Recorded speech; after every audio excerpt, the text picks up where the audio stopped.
Dörd dənə çaqqal bala birləşdi. Aslanı gördükdə fikirləşdi. Biz onu zor xoş döyə bilsəydik, qalib əgər aslana gəlsəydik, hamı deyərdi hal o cür haldır. Heyvanın ən güclüsü çaqqaldır. Məhz o fikir, məhz elə niyyətlə, dörd dənə çaqqal bala şiddətlə gördülər aslan meşədə təkdi. Aslana cəm halda hücum çəkdi.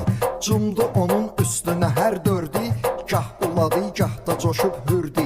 Amma ki aslan qalaraq sakit, öz yoluna etdi davam sabit.